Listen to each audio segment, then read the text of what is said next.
Hello friends, welcome back to my YouTube channel Mindcraft. हम business economics पढ़ रहे हैं। आज बिजनेस इकोनॉमिक्स की 10th क्लास है। लास्ट क्लास में हमने थ्योरी ऑफ डिमांड कंप्लीट किया था। इस क्लास में हम इलास्टिसिटी ऑफ डिमांड कंप्लीट करेंगे। तो आइए हम स्टार्ट करते हैं। इलास्टिसिटी ऑफ डिमांड है क्या? Elasticity of demand refers to how much the quantity demanded of a good or service changes in response to change in market factor। Market factors की वजह से जो डिमांड में चेंज आता है, तो क्वांटिटी डिमांडेड में किस रिस्पेक्ट में चेंज आ रहा है? मार्केट फैक्टर्स की वजह से। उसकी रिस्पॉन्सिवनेस कितनी है, वो कितना रिस्पॉन्स कर रहा है। एक कमोडिटी की क्वांटिटी डिमांडेड में कितना चेंज आ रहा है, उसको हम इलास्टिसिटी ऑफ डिमांड बोलते हैं। ठीक है। मार्केट फैक्टर्स कौन कौन से हो गए? प्राइस की वजह से भी चेंज आता है, इनकम की वजह से भी चेंज आता है, और प्राइस ऑफ रिलेटेड गुड्स की वजह से भी चेंज आता है। जब हम स्टडी करते हैं प्राइस के रिस्पेक्ट में, एक कमोडिटी के प्राइस के रिस्पेक्ट में क्वांटिटी डिमांडेड में कितना चेंज आया, डिमांड ऑफ अ कमोडिटी उसमें कितना चेंज आया, उसे बोलते हैं प्राइस इलास्टिसिटी ऑफ डिमांड। जब हम स्टडी करते हैं कि कंज्यूमर की इनकम की वजह से क्वांटिटी डिमांडेड में कितना चेंज आ रहा है, तो उसे बोलते हैं इनकम इलास्टिसिटी ऑफ डिमांड। जब प्राइस की वजह से डिमांड में चेंज आया, किस में चेंज आया? डिमांड में चेंज आया। प्राइस चेंज हो रहा है, उसकी वजह से डिमांड भी चेंज हो रही है। इसी तरह जब इनकम की वजह से डिमांड में चेंज आता है, तो उसे इनकम इलास्टिसिटी ऑफ डिमांड बोलते हैं। कितनी रिस्पॉन्स कर रही है डिमांड इनकम की वजह से। फिर नेक्स्ट आ जाता है क्रॉस इलास्टिसिटी। कोई प्रोडक्ट के उसके रिलेटेड गुड्स, चाहे वो सब्स्टिट्यूट हो चाहे वो कॉम्प्लीमेंट्री हो, तो प्राइस चाहे वो एक्स का हो चाहे वाई का हो, उसकी वजह से डिमांड में जो चेंज आ रहा है, उसकी स्टडी को क्या बोलते हैं? Cross elasticity of demand. ठीक है। हम इसमें रिस्पॉन्सिवनेस चेक करते हैं। मार्केट फैक्टर्स की वजह से कितना रिस्पॉन्स हो रहा है डिमांड में कितना चेंज आ रहा है। सबसे पहले हम स्टडी करेंगे price elasticity of demand. Price elasticity of demand क्या बोलता है कि प्राइस की वजह से क्वांटिटी डिमांडेड में कितना चेंज आया। प्राइस की वजह से, चेंज इन प्राइस की वजह से कितना क्वांटिटी डिमांडेड में चेंज आया। डेफिनेशन क्या कहती है? It is a measure used in economics to show how the quantity demanded of good and services response to change in price. इसको मेजर करने के 3 मेथड्स होते हैं। एक तो होता है टोटल एक्सपेंडिचर मेथड, दूसरा होता है परसेंटेज मेथड, और तीसरा होता है ज्योमेट्रिक और पॉइंट मेथड। अच्छा, टोटल एक्सपेंडिचर मेथड को आउटले मेथड भी बोलते हैं, परसेंटेज मेथड को प्रोपोर्शनेट मेथड भी बोलते हैं, और ज्योमेट्रिक मेथड को पॉइंट मेथड भी बोलते हैं। ठीक है। तो हम स्टडी करते हैं सबसे पहले टोटल एक्सपेंडिचर। तो अच्छा, आपको लॉ ऑफ डिमांड तो याद है। लॉ ऑफ डिमांड क्या कहता है कि प्राइस के बढ़ने पर डिमांड कम हो जाती है, वो आपको याद है। तो ये तो आपको याद हो गया कि लॉ ऑफ डिमांड ये बोलता है। इस मेथड में हमें एक्सपेंडिचर पे फोकस करना है। एल्फ्रेड मार्शल ने क्या बोला था? This method studies the relationship between price, quantity demanded and total expenditure. उसी के बेसिस पे हम डिटरमाइन कर पाएंगे कि कितनी इलास्टिसिटी ऑफ डिमांड है। टोटल एक्सपेंडिचर क्या होता है? किसी भी कमोडिटी का प्राइस और मल्टीप्लाई बाय उसकी डिमांड, कितनी क्वांटिटी में हम उसको परचेज कर रहे हैं, उसी से हमारा एक्सपेंडिचर होगा। सपोज प्राइस 4 है और हम 10 यूनिट परचेज कर रहे हैं, तो टोटल एक्सपेंडिचर कितना हुआ? 40 रुपीज़ का। तो हमें क्या करना है? पहले तो एल्फ्रेड मार्शल ने क्या बोला था कि रिलेशनशिप स्टडी करना है प्राइस, क्वांटिटी, डिमांड और टोटल एक्सपेंडिचर में, तभी हम इलास्टिसिटी ऑफ डिमांड मेजर कर पाएंगे कि कितनी इलास्टिसिटी है। ये चीज़ लॉ ऑफ डिमांड तो आप फोकस कर लो, और आप इस मेथड को समझने के लिए अभी सिर्फ ये सोच के चलना कि प्राइस कम हो रहा है। प्राइस कम हो रहा है तो आपको एक चीज़ पता है कि डिमांड इंक्रीज करेगी। इसकी हेल्प से हम इसको समझते हैं। अगर प्राइस कम हो रहा है, अगर प्राइस कम हो रहा है और उस वजह से मेरा एक्सपेंडिचर बढ़ जाता है, तो elasticity of demand greater than 1 होगी। आप समझे मैं क्या कहना चाह रहा हूँ? अभी मैं एग्जाम्पल के साथ भी समझाऊंगा। अगर प्राइस के चेंज होने पर टोटल एक्सपेंडिचर सेम रहता है तो इलास्टिसिटी इक्वल्स टू 1 होगी, यूनिटरी इलास्टिक डिमांड। और अगर प्राइस के कम होने पर मेरे एक्सपेंसेस भी कम हो जाते हैं तो इसको बोलेंगे इलास्टिसिटी लेस देन 1। ठीक है। अच्छा, ग्रेटर देन 1, जब ग्रेटर देन यूनिटरी होगा, ग्रेटर देन 1 होगा तो उसको इलास्टिक डिमांड बोलते हैं। लेस देन 1 होगा तो इन इलास्टिक डिमांड बोलते हैं। इक्वल्स टू 1 होगा तो यूनिटरी इलास्टिक बोलते हैं। ठीक, इस मेथड को हम एग्जाम्पल के थ्रू समझते हैं। सिर्फ आप एक ही चीज़ पे फोकस करना। अभी हम प्राइस कम मान के चल रहे हैं, सपोज करते हैं, आपको खुद ही आपको याद हो जाएगा। देखो, अगर प्राइस के कम होने पर टोटल एक्सपेंडिचर बढ़ जाता है, अगर प्राइस के कम होने पर टोटल एक्सपेंडिचर बढ़ जाता है तो इलास्टिसिटी क्या होगी? Greater than 1। जब पहले प्राइस था वो 3 था, 3 क्वांटिटी लेने पर 9 रुपीज़ का एक्सपेंस हो रहा था। अब प्राइस कम हो गया, मैंने क्वांटिटी बढ़ा दी, मैंने क्वांटिटी इंक्रीज कर दी। अब मेरा टोटल एक्सपेंडिचर कितना हो रहा है? 10। मतलब मेरा एक्सपेंडिचर इंक्रीज कर गया। इंक्रीज करने पर मतलब प्राइस के रिड्यूस होने पर टोटल एक्सपेंडिचर बढ़ जाएगा तो इलास्टिसिटी हो गई ग्रेटर देन 1। बी सिचुएशन देखते हैं। प्राइस कम हो गया। अगर इस केस में मेरा एक्सपेंडिचर घट रहा है, अगर प्राइस के कम होने पर मेरा एक्सपेंडिचर रिड्यूस हो रहा है तो वो क्या होगी? इलास्टिसिटी होगी लेस देन 1। पहले मैं 3 यूनिट ही खरीद रहा था, 3 रुपये की जब प्राइस था तो 9 रुपीज़ खर्च कर रहा था। 2 रुपये प्राइस हुआ तो मैं 4 यूनिट खरीदने लगा। देखो, प्राइस कम हुआ, डिमांड बढ़ गई और मेरा टोटल एक्सपेंडिचर कम हो गया, 8 हो गया। जब प्राइस के कम होने पर टोटल एक्सपेंडिचर भी कम हो जाता है तो इलास्टिसिटी ऑफ डिमांड होती है लेस देन 1। सिचुएशन सी, जब प्राइस 3 था तो मैं 2 यूनिट खरीद रहा था, जब प्राइस 2 हुआ तो मैं 3 यूनिट खरीदने लगा। तो दोनों ही केस में मेरा एक्सपेंडिचर सेम है। जब सेम होगा, प्राइस घटने पर भी मेरा टोटल एक्सपेंडिचर सेम है तो इलास्टिसिटी होगी इक्वल्स टू 1। तो आप एक को याद करोगे, दूसरा खुद याद हो जाएगा। देखो क्या करना है, प्राइस कम हुआ, एक्सपेंडिचर बढ़ गया। प्राइस कम होने पर एक्सपेंडिचर बढ़ गया तो elasticity of demand greater than 1, elastic demand. Price कम होने पर टोटल एक्सपेंडिचर कम हो गया, inelastic demand less than 1। और प्राइस कम होने पर टोटल एक्सपेंडिचर सेम रहा तो equals to 1, unitary elastic demand. इसका उल्टा देखो, खुद याद हो जाएगा।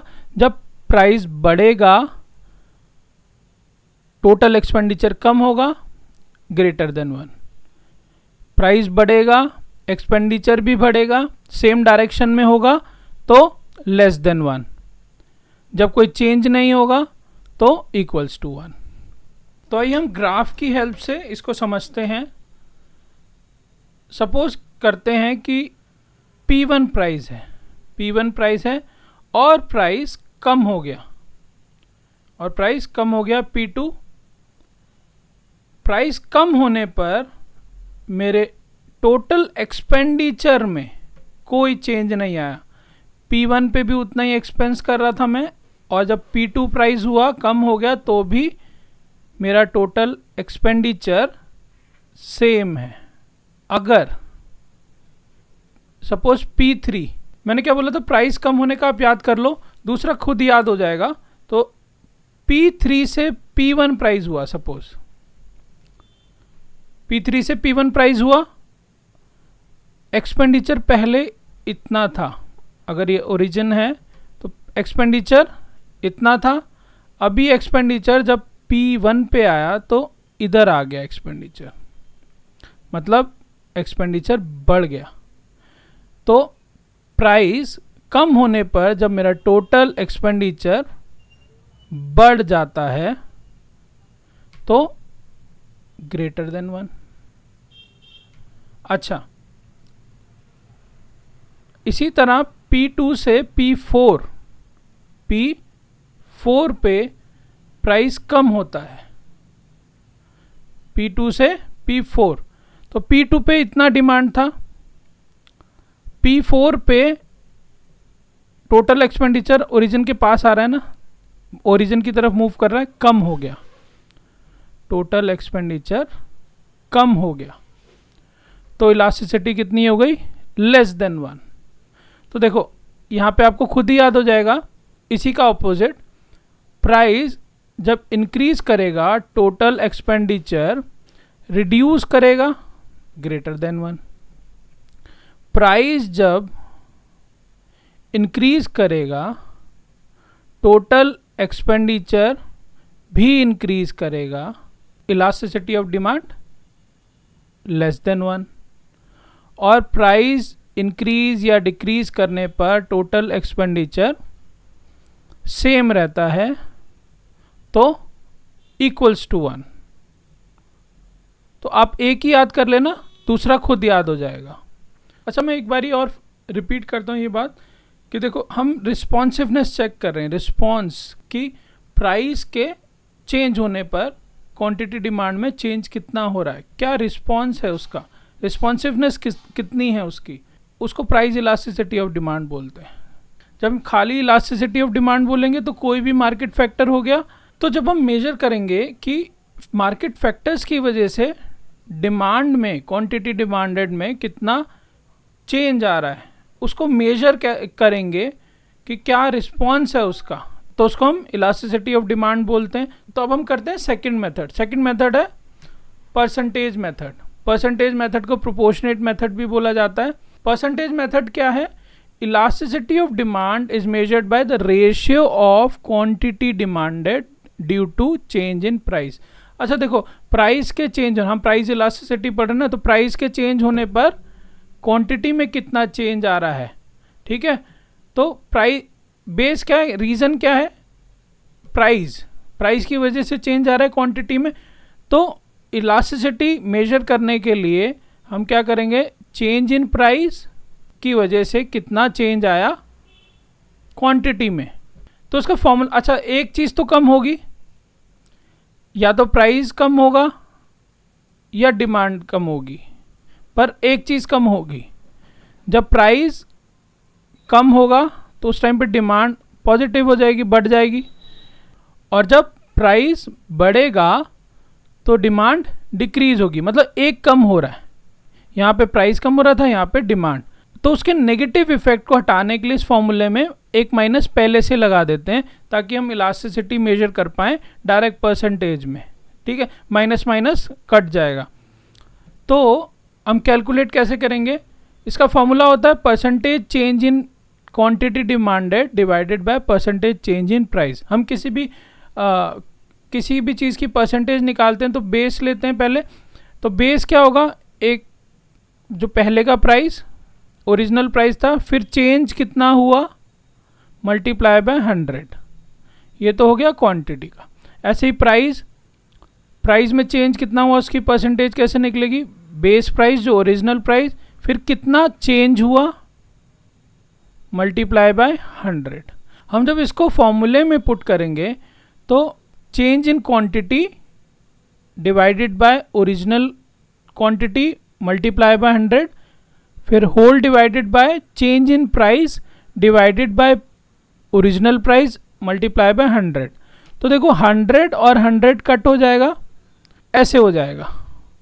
इसको कैसे करते हैं, देखो quantity, basic maths, change in quantity by quantity original quantity, change in price by price, तो ये इससे मल्टीप्लाई हो जाएगा और ये इससे मल्टीप्लाई हो जाएगा। ठीक है, ये बेसिक मैथ्स है। अगर ये भी नहीं समझ आता तो जैसे हम ऐसे लिखते हैं, change in quantity by quantity, divide में था ना, तो change in price by price. तो जब हम इसका साइन चेंज करते हैं, change in quantity by quantity multiply bye, ये उल्टा हो जाएगा, price by change in price. ठीक है, तो ये फॉर्मूला बन जाएगा। फॉर्मूला आपको याद रखना है, percentage change in quantity demanded divided by percentage change in price. Geometric method और पॉइंट मेथड।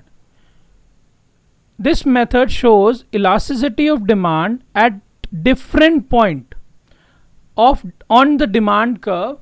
डिमांड कर्व पे अलग अलग पॉइंट पे कितनी इलास्टिसिटी ऑफ डिमांड होती है वो शो करता है ये मेथड, और पॉइंट पे स्टडी करता है तो इसलिए पॉइंट मेथड भी बोलते हैं। इसका फॉर्मूला बहुत बेसिक है, lower segment divided by upper segment. ठीक है, जिस पॉइंट पे हम स्टडी करेंगे उस पॉइंट से लोअर सेगमेंट कितना है और divided by upper segment.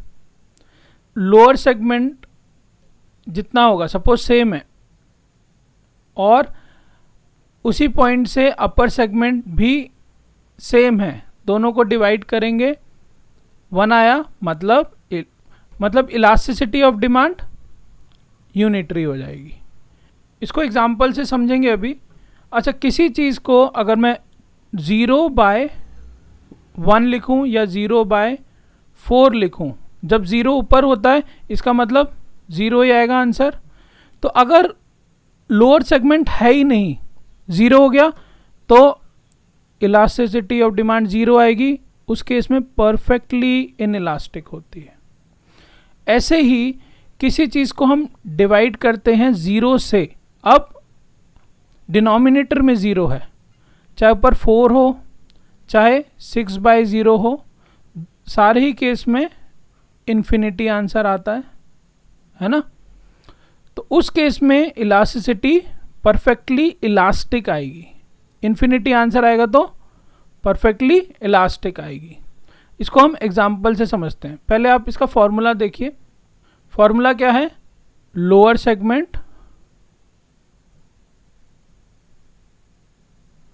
Divided by upper segment. ठीक है, सपोज करते हैं ये दोनों ही बराबर हैं, इस पॉइंट से, पॉइंट ए से बी और ए से सी दोनों ही बराबर हैं, तो डिस्टेंस कितना हो गया लोअर सेगमेंट का, सॉरी मैंने यहाँ पे दोनों में ही अपर सेगमेंट लिख दिया, लोअर सेगमेंट। तो सपोज इस पर्टिकुलर पॉइंट पे, ए पॉइंट पे हम स्टडी कर रहे हैं, ए से बी का डिस्टेंस अपर सेगमेंट हो गया ए बी, ए से सी का डिस्टेंस लोअर सेगमेंट हो गया ए सी। सपोज ये दोनों ही बराबर है ना, यहाँ से ये भी 4 सेंटीमीटर की लाइन है, तो जस्ट सपोज कर लेते हैं 1 1 1 1, तो इसका टोटल करेंगे 2, इसका भी टोटल 2, तो 2/2 क्या आ जाएगा 1, तो elasticity of demand equals to 1। तो हम सारी सिचुएशन चेक करते हैं कैसे हम इसको कैलकुलेट करेंगे। जब हम बात करते हैं इस पॉइंट की, इसे नाम दे देते हैं A B C D E. जब हम बात करते हैं सी पॉइंट की, और इनका डिस्टेंस कितना है 1 1 1 1।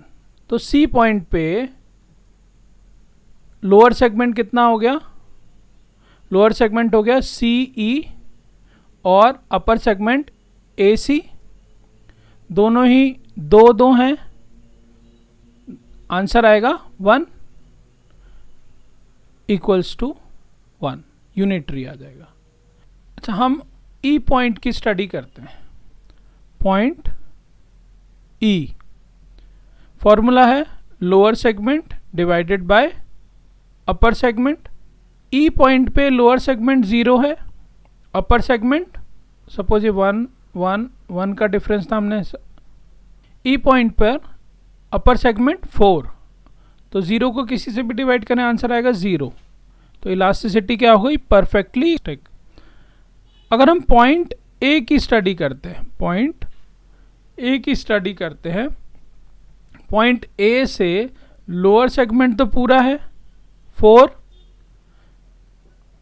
और अपर सेगमेंट 0 है।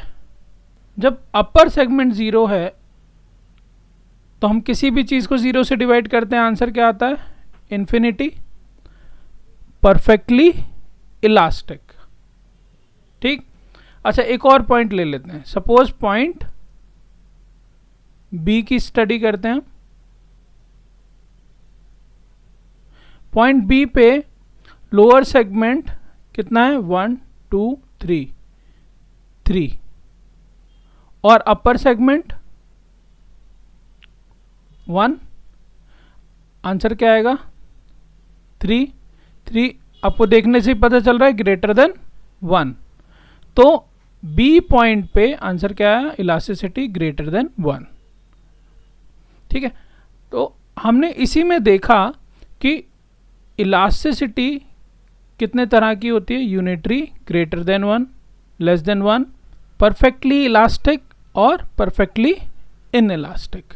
अच्छा, ये होता क्या है, इसको समझते हैं। जब हमारी इलास्टिसिटी ग्रेटर देन 1 आई थी, ग्रेटर देन 1 आई थी, उसको हम बोल रहे थे इलास्टिक। तो उस केस में डिमांड जो है वो सेंसिटिव है प्राइस के। प्राइस जैसे चेंज हो रहा है डिमांड चेंज हो रही है। ठीक है, सेंसिटिव है वो। अगर price elasticity of demand equals to 1 है, यूनिटरी जिसको हम बोल रहे थे, इसका मतलब क्या होता है कि जो चेंज आ रहा है डिमांड में, percentage change in demand is equals to percentage change in price, दोनों इक्वल हैं तो कोई इफेक्ट नहीं पड़ रहा। अच्छा, हमने टोटल एक्सपेंडिचर मेथड में भी देखा था कि एक्सपेंडिचर सेम आ रहा है तो यूनिटरी हो रहा था। ठीक है, तो परसेंटेज चेंज इन डिमांड और प्राइस दोनों सेम है। अब अगर लेस देन 1 है, less than 1, demand is not very responsive to the price. Price change हो रहा है बट डिमांड उतनी चेंज नहीं हो रही है, थोड़ा बहुत चेंज हो रही है। ठीक, उतनी ज़्यादा नहीं, बट परफेक्टली इन इलास्टिक में बिल्कुल चेंज नहीं होती। प्राइस चेंज हो रहा है तो इन इलास्टिक मतलब बिल्कुल चेंज नहीं हो रही, demand does not change. Price कितना भी हो जाए डिमांड में कोई चेंज नहीं आ रहा, उस केस में price elasticity of demand 0।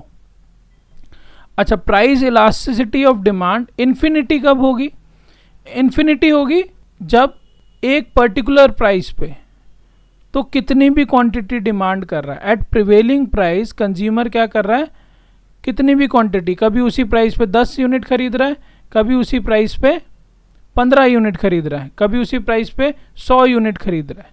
But अगर थोड़ा सा भी चेंज आ गया तो इन्फिनाइट चेंज आ जाएगा डिमांड में।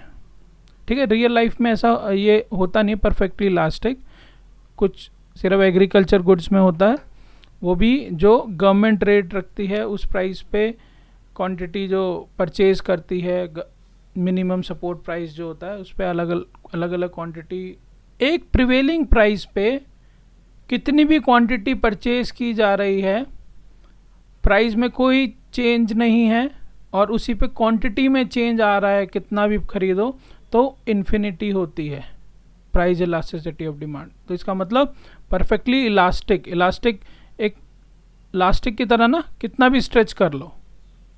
आज हम इलास्टिसिटी ऑफ डिमांड, अलग अलग टाइप ऑफ इलास्टिसिटी ग्राफ के थ्रू समझते हैं। देखो, अगर 2 रुपये प्राइस है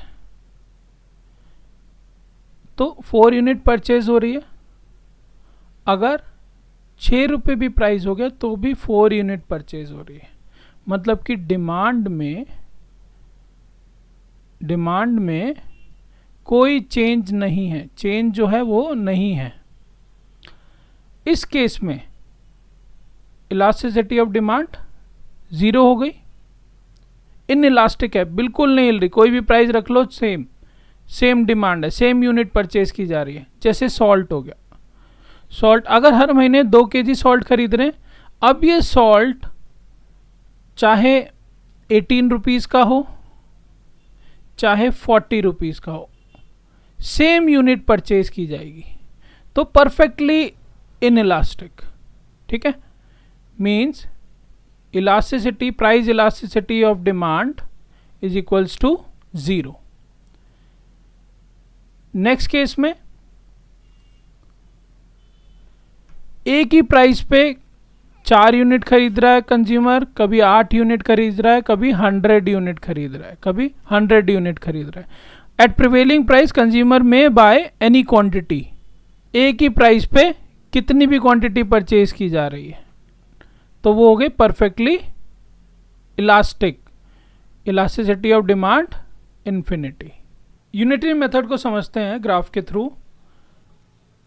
सपोज पहले प्राइस 2 रुपये था, 2 रुपये पे 2 की डिमांड हो रही थी, ठीक है, 2 यूनिट ही परचेज की जा रही थी। और अब प्राइस कम हो गया, 1 रुपये हो गए। 1 रुपये जब प्राइस हुआ तो डिमांड कितनी हो गई, 3 यूनिट की हो गई। 1 रुपये प्राइस पे 3 यूनिट की डिमांड हो गई। तो पहले देखते हैं प्राइस में चेंज कितना आया। 2 रुपये से 1 रुपये प्राइस में चेंज आया 1 रुपीज़ का, और जो पुराना प्राइस था, जो ओरिजिनल प्राइस था, वो था 2 रुपये। ऐसे ही क्वांटिटी में चेंज कितना आया, 2 से 3 हो गया, इंक्रीज कर गई, तो 1 का चेंज आया। और पुरानी क्वांटिटी कितनी थी, 2 रुपये। अच्छा, दोनों को ही हम कैलकुलेट करते हैं, यहीं पे कर लेते हैं परसेंटेज, इसका भी परसेंटेज, दोनों का आंसर आएगा 50%, इधर भी आएगा 50%। तो फॉर्मूला क्या होता है, percentage change in quantity demanded due to percentage change in price, 50%, 50%, कितना आ गया, 1 आ गया। तो नेक्स्ट पढ़ते हैं। अच्छा, नेक्स्ट में elasticity greater than 1। Elasticity greater than 1 कब होती है, जब ज़्यादा रिस्पॉन्स हो रहा था, प्राइस के चेंज होने पर क्वांटिटी डिमांड में ज़्यादा चेंज आ रहा है। जब प्राइस 1 रुपये था तो यूनिट कितनी थी, 16 यूनिट। जब प्राइस 2 रुपये हुआ तो यूनिट कितना हो गया, 11। इसी तरह लेस देन 1, लेस देन 1 में क्या होता है, कम रिस्पॉन्स होता है ना। अगर प्राइस 2 रुपये से 1 रुपये हुआ, प्राइस पहला प्राइस 2 रुपये, अगला प्राइस 1 रुपये, तो उस टाइम पे जब 2 रुपये था तो डिमांड कितनी थी, क्वांटिटी थी 8 की। और 1 रुपये जब प्राइस हुआ तो क्वांटिटी हो गई 10 की। टोटल एक्सपेंडिचर यहाँ पे 16, प्राइस घटने के बाद टोटल एक्सपेंडिचर 10। तो प्राइस कम हुआ, टोटल एक्सपेंडिचर भी कम हो गया, तो same direction, elasticity of demand less than 1। इसको परसेंटेज से भी चेक करते हैं। पहला प्राइस कितना था, 2 रुपये, प्राइस में चेंज आया कितने का, 1 रुपये का, ओल्ड प्राइस इतना। क्वांटिटी पहले थी 8 और चेंज आया 2 रुपये का, 10 हो गई थी तो चेंज आया ₹2 का। इसको जब हम मल्टीप्लाई बाय 100% करेंगे तो 50% आएगा, और इसको करेंगे तो मल्टीप्लाई बाय 100 इसका आएगा 25%।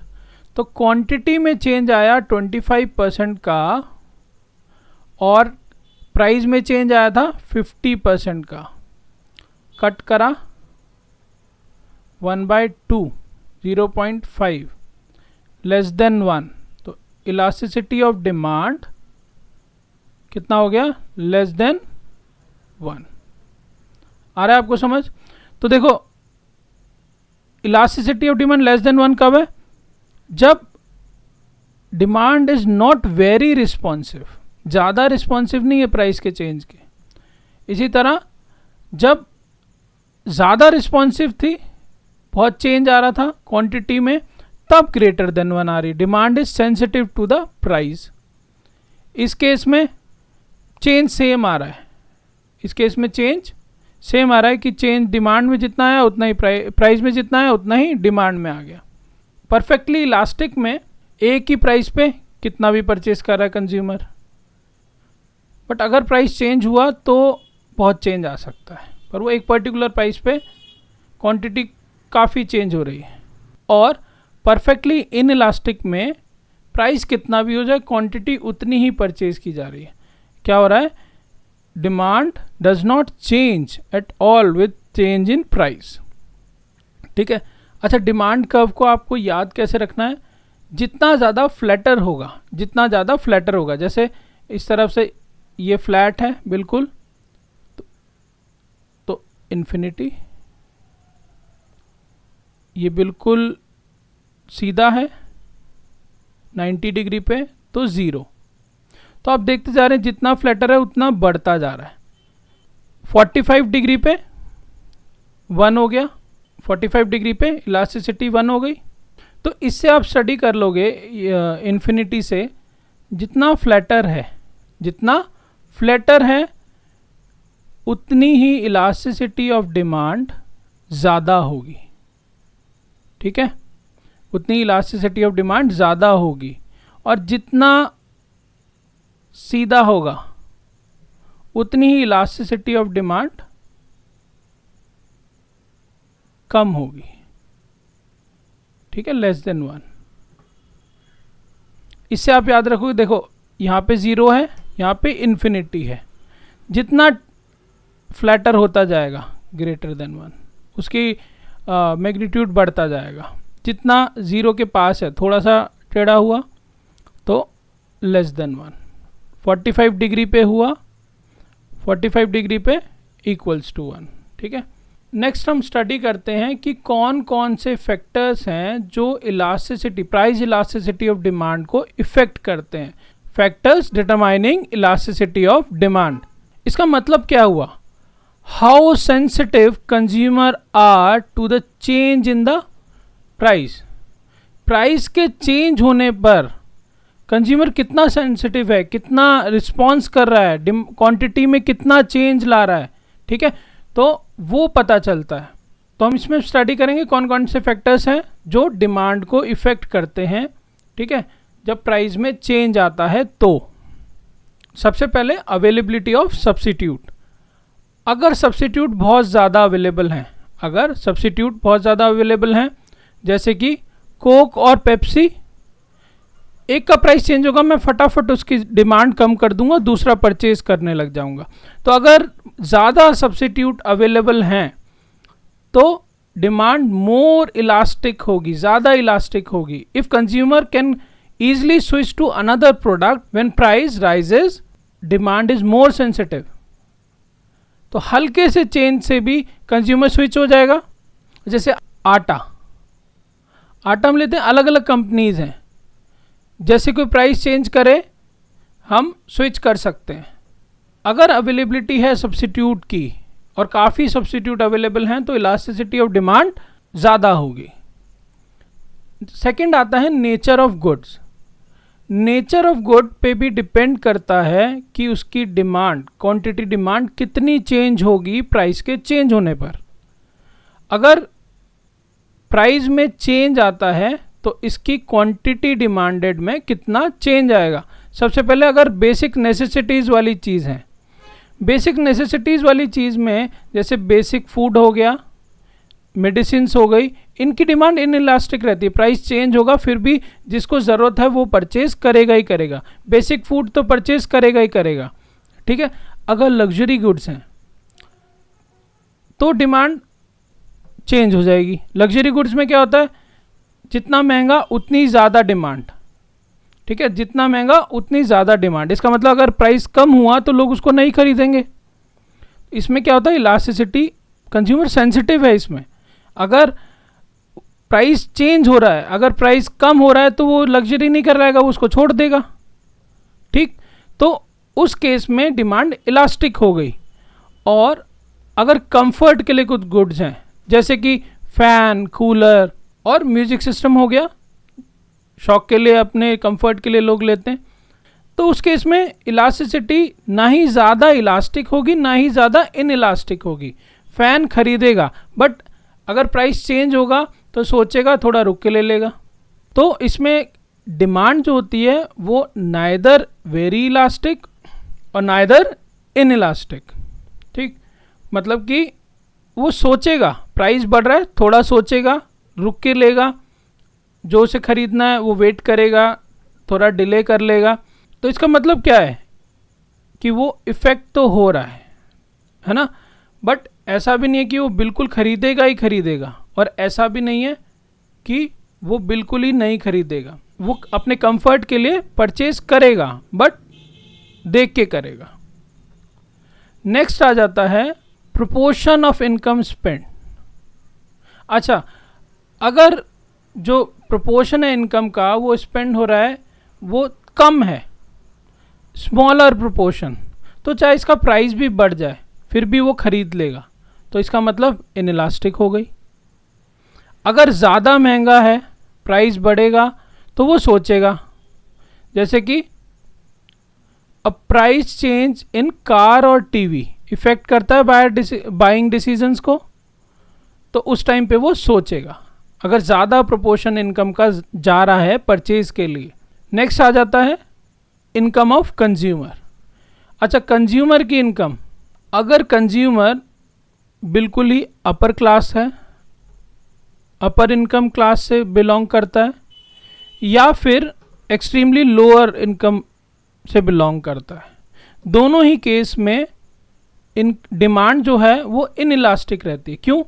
जो बेसिक, जो बिल्कुल लोअर क्लास से है वो बेसिक परचेज तो करेगा ही करेगा, तो उसका अगर प्राइस भी चेंज होगा फिर भी वो बेसिक जो परचेज कर रहा है वो करेगा। तो प्राइस बढ़ भी जाएगा तो भी उसकी डिमांड कम नहीं होगी। अगर प्राइस बढ़ भी जाएगा तो बहुत लिटिल इफेक्ट पड़ेगा उसकी डिमांड पे, इसलिए इनइलास्टिक। ऐसे बहुत रिच कंज्यूमर है, प्राइस में थोड़ा बहुत भी चेंज आ रहा है या प्राइस में चेंज आ रहा है तो भी वो परचेज करेगा, वो ऑलरेडी अपर क्लास है, तो उसके लिए भी डिमांड इनइलास्टिक हो जाएगी। पर अगर मिडिल इनकम ग्रुप से है तो प्राइस का बढ़ने या घटने से डिमांड में इफेक्ट आएगा, तो उस टाइम पे वो सेंसिटिव हो गया, इसलिए वो इलास्टिक डिमांड हो गई।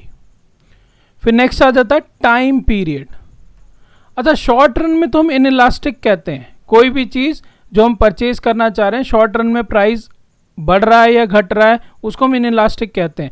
पर लॉन्ग रन में कंज्यूमर की इनकम बढ़ सकती है, कंज्यूमर एडजस्ट कर सकता है, consumer take time to adjust, over time they find substitute और चेंज बिहेवियर, वो बिहेवियर चेंज कर लेगा या उसका सब्सिट्यूट ढूंढ लेगा।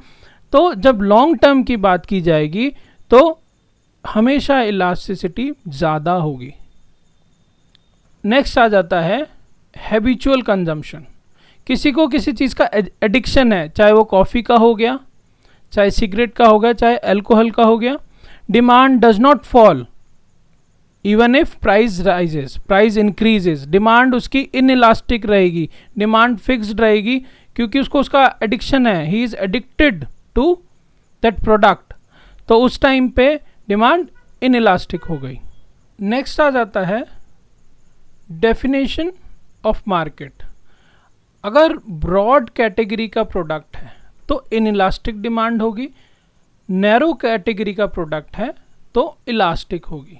फॉर एग्जाम्पल आइसक्रीम है, ice cream is narrower, more elastic होगी। क्यों? उसके बहुत सब्सिट्यूट अवेलेबल हैं। फूड जो बेसिक लेना ही लेना है उस टाइम पे इन इलास्टिक होगी। ड्यूरेबिलिटी ऑफ प्रोडक्ट, अगर ड्यूरेबल गुड्स की हम बात करें तो इलास्टिसिटी ज़्यादा होती है। हम क्या करते हैं, परचेज डिले कर देते हैं। अगर प्राइस ज़्यादा हो जाता है, प्रोडक्ट महंगा हो जाता है, हम परचेज डिले कर देते हैं। ठीक है। फिर नेक्स्ट आता है प्राइस लेवल। अगर किसी कमोडिटी का प्राइस लेवल हाई है तो उसकी इलास्टिसिटी भी ज़्यादा होगी, और किसी का कमोडिटी का प्राइस कम है तो इलास्टिसिटी भी कम होगी। क्यों? थोड़ा बहुत चेंज आएगा, ऑलरेडी कम प्राइस है, थोड़ा बहुत चेंज आएगा तो हम एडजस्ट कर लेंगे। ज़्यादा चेंज, डिमांड में चेंज नहीं आएगा, क्वांटिटी हम उतनी भी खरीद सकते हैं। नेक्स्ट आ जाता है कॉम्प्लीमेंट्री गुड्स। कॉम्प्लीमेंट्री गुड्स तो जॉइंटली डिमांड होती है उनकी। एक चीज़ परचेज करिए तो दूसरा परचेज करेंगे। अब पेट्रोल का प्राइस कितना भी इंक्रीज हो जाए वो परचेज तो होगा ही, उसकी डिमांड में ज़्यादा चेंज नहीं आएगा, तो इसलिए इनइलास्टिक हो गई। फिर नेक्स्ट आ जाता है डिफरेंट यूजेस। अगर हम बात करें इलेक्ट्रिसिटी की तो हम फैन चलाने के लिए भी यूज़ कर सकते हैं, कूलर, लाइटनिंग और रूम हीटिंग के लिए भी। अगर प्राइस बढ़ जाता है तो हम फिर भी एक लिमिटेड यूज़ करेंगे, पर यूज़ करेंगे थोड़ा कम कर देंगे यूज़ करना। But any commodity which has limited use, उसके ऑलरेडी लिमिटेड यूज़ हैं तो उतना हम करेंगे ही करेंगे। तो उस केस में अगर कोई कमोडिटी है जिसका लिमिटेड यूज़ है वो तो इनइलास्टिक है। उस टाइम पे अगर यही इलेक्ट्रिसिटी हम फैन और लाइट के लिए यूज़ कर रहे होते तब इससे ज़्यादा कम तो नहीं कर सकते, तो उसका लिमिटेड यूज़ हो गया।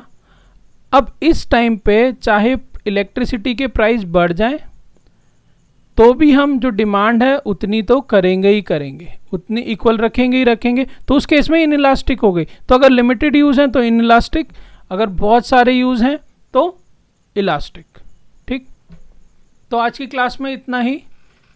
नेक्स्ट क्लास में हम इनकम इलास्टिसिटी और क्रॉस इलास्टिसिटी कंप्लीट करेंगे। Do like, share and subscribe my channel.